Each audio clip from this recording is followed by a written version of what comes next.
Bonjour et bienvenue dans cette vidéo consacrée à l'Omnibus Wolverine volume 2. C'est un omnibus qui est en anglais, je précise évidemment.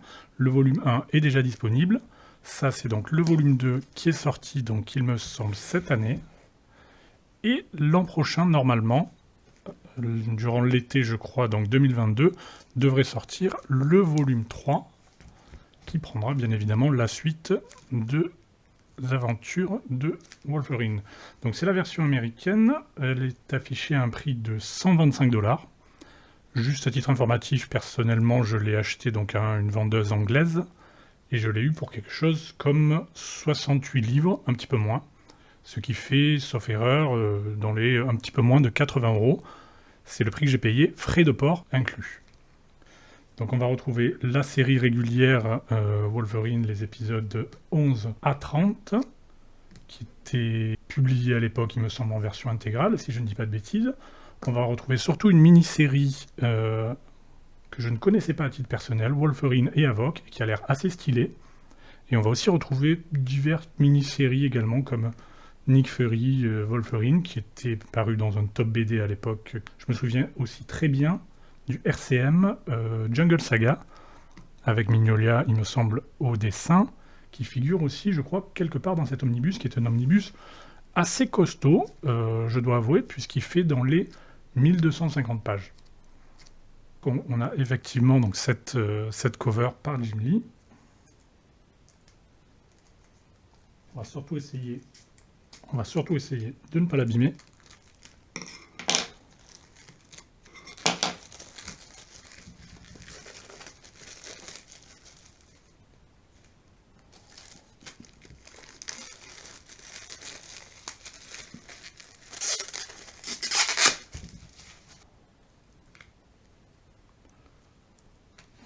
Tout de suite regarder évidemment là, enlever, on va le déshabiller pour voir le cartonnage qui est ce qui m'intéresse le plus.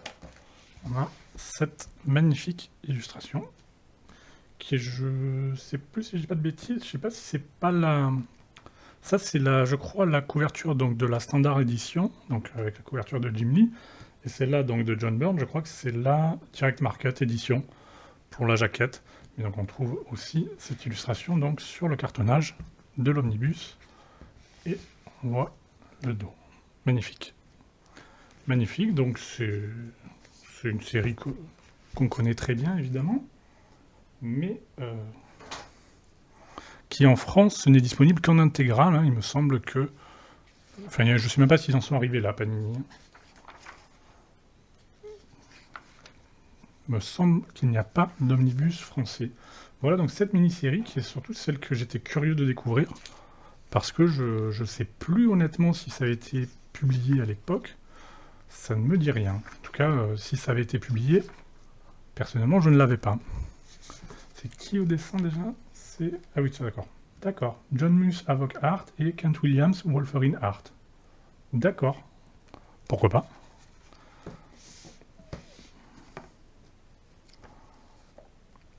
Et on voit quand même, grâce à ce papier assez fin, qu'il s'ouvre très facilement, contrairement aux éditions françaises.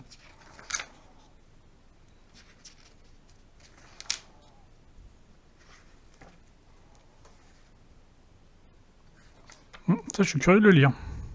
Très curieux.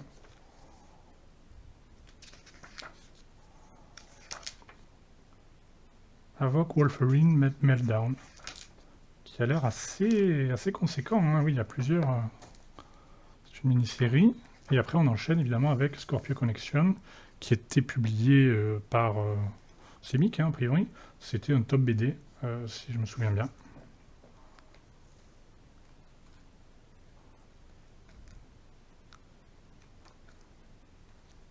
Et après, on va retrouver la série régulière de Serval.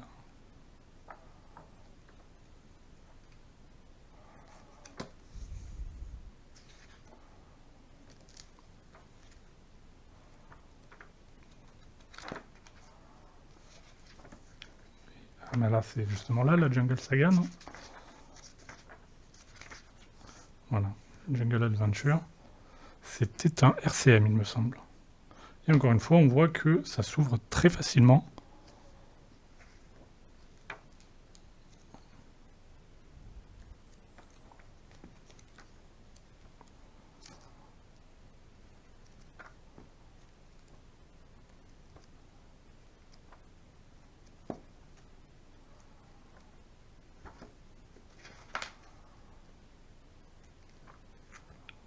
On a toujours évidemment la numérotation des pages en bas, puisqu'il n'y a pas de raison de ne pas la mettre. Là, on a du Erik Larsen. On a pas mal... Ah oui, c'est les Marvel présentes, je crois, ça. Non, c'est une bêtise. On a Marvel Comics présente, oui. Bon, il faudrait que je le lise, évidemment, pour avoir un avis plus détaillé. Mais, a priori, Wolverine... Enfin, il y a quand même pas mal d'histoires que j'avais déjà lues à l'époque. Et c'est l'époque, personnellement, j'aimais bien Wolverine. Dans les années 90, j'aimais beaucoup moins, quand même. Ce que le personnage est devenu par la suite.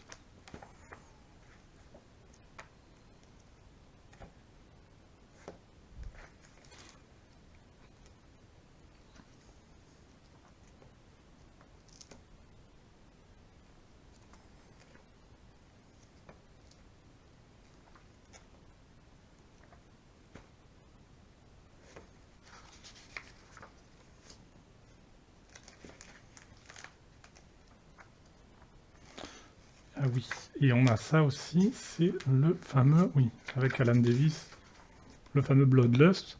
Ça, j'ai un doute, je l'avais aussi. Je sais plus si c'était un RCM ou un top BD par contre, mais je me souviens que je l'avais. Et c'est quand même Alan Davis, toujours magnifique.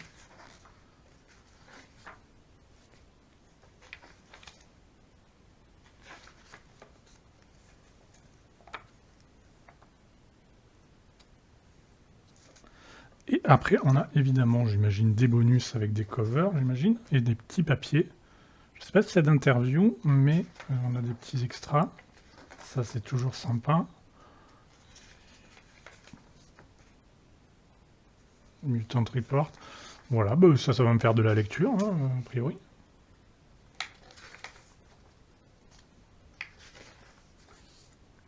Très stylé, hein, ce Avoc Wolverine Meltdown.